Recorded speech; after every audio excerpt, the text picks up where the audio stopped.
बातचीत करना चाहती हूँ आज सुबह की प्रार्थना में। और हम पहुँच गए 2025 के तीसरे महीने का आज जो है 29 तारीख के। परमेश्वर पिता ने इस पूरे महीने भर जो है हमको परमेश्वर के वचनों से लोगों तक पहुँचने के लिए सहायता मदद की। और मैं कहना चाहती हूँ कि इसी तरह से जो है हम दिन प्रतिदिन जो है परमेश्वर के वचनों में बन के जो हम लोगों तक पहुँच पा रहे हैं। और मैं कहना चाहती हूँ सुबह की प्रार्थना में और प्रत्येक व्यक्तियों से बातचीत करना चाहती हूँ कि और प्रत्येक व्यक्तियों का मैं स्वागत भी करती हूँ और सबका मैं वेलकम करती हूँ। और कहना चाहती हूँ कि अपने मन में विचारों को, अपने मन में जो है कई प्रकार के विचारों को और कड़वाहट को और बेविचार को आने मत दीजिए। इन सारी चीज़ों से आपको बचना है। और आपको कैसे बचाए रखना है आज मैं कहना चाहती हूँ। परमेश्वर का ध्यान हमारे विचारों पर होता है। परमेश्वर का जो ध्यान है वो हमारे चाल चलन पर होता है। मैं आपको कहना चाहती हूँ आज सुबह की प्रार्थना में और बहुत ही खूबसूरत शानदार मैं इस वचन से आप लोगों को शेयर करना चाहती हूँ, क्योंकि परमेश्वर चाहते हैं कि सभी जवान बच्चे जो है वो परमेश्वर में सुरक्षित रहे। मैं कहना चाहती हूँ कि और भी प्रत्येक व्यक्तियों से मैं बातचीत करना चाहती हूँ कि अपने विचारों को, अपने मनों को और अपने मन में उठने वाली उन कड़वाहट को और आपके ज़िंदगी में जो बेविचार है उससे आपको कैसा बचना है, उससे बचाए कैसे आपको चलना है और कैसे अपने आप को बचा के रखना है। क्योंकि मनुष्य बाहरी रूप देखता है और परमेश्वर जो है, परमेश्वर का ध्यान जो है वो हमारे अंदर के रूप को देखता है। मनुष्य केवल बाहरी रूप देखता है पर परमेश्वर का ध्यान हमारे विचारों पर होता है। हम क्या सोच रहे होते हैं, क्या करने के लिए सोच रहे होते हैं, हम कहाँ जाने के लिए सोचते हैं। आज सुबह की प्रार्थना में मैं प्रत्येक व्यक्ति से कहना चाहती हूँ कि परमेश्वर जो है हमारी ज़िंदगी में जो भी कड़वाहट है, जो भी विचारें चलती है और जो भी बेविचार की आत्मा से आप भरे होते हैं, आपको उन चीज़ से जब आप दूर हटेंगे तो परमेश्वर आपको ऑटोमेटिक इस्तेमाल करने लगेंगे।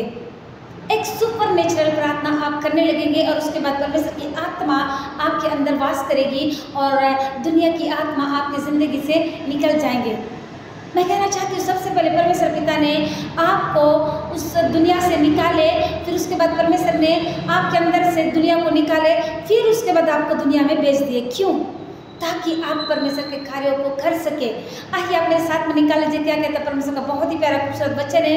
आप मेरे साथ निकाल सकते हैं मरकुस 7 का 3 पद में, जहाँ पर कुछ इस प्रकार से लिखा हुआ है, फिर उसने कहा जो मनुष्य में से निकलता है वही मनुष्य को अशुद्ध करता है। बहुत ही खूबसूरत वचन है परमेश्वर का। यहाँ पर यीशु मसीह कह रहे हैं कि फिर उसने कहा जो मनुष्य में से निकलता है वही मनुष्य को अशुद्ध करता है। यदि हम बिना हाथ धोए भी खाना खा लेंगे तो हमको अशुद्ध नहीं करेगा, लेकिन हमारे अंदर में कई प्रकार के विचार है, कई प्रकार के कड़वाहट, कई प्रकार के क्रोध, कई प्रकार के व्यभिचार, कई प्रकार के नकारात्मक विचार हमारे मन में होता है, जिसकी वजह से हम जो है निकल नहीं पाते हैं। और वो चीज़ जब अंदर से बाहर निकलता है तो वही हमको अशुद्ध करता है। इसलिए परमेश्वर से आप प्रार्थना करें और परमेश्वर के हथियार को पहन के जो यीशु मसीह ने दिए हैं उसको पहनकर जो है आपको युद्ध करना है। अगर आपके अंदर के क्रोध की भावना है, बेविचार, लड़ाई झगड़ा, गुस्सा करने की आत्मा है तो उसको आपको यीशु के नाम से गेट आउट करके निकालना है। तभी आप सुकून और चैन का जिंदगी यीशु मसीह के साथ में जी पाएंगे। सो इस समय जितने लोग मुझको देख रहे हैं देश विदेश दुनिया के चोर से, जितने फेसबुक फैमिली है, व्हाट्सएप नॉर्मल मैसेज मैसेंजर के द्वारा, voice recorder, GML inbox text message द्वारा, जितने लोग आप लोग सुबह शाम की प्रार्थना का लाभ उठाते हुए कहना चाहती हूँ आप लोगों के लिए गुड न्यूज़ है।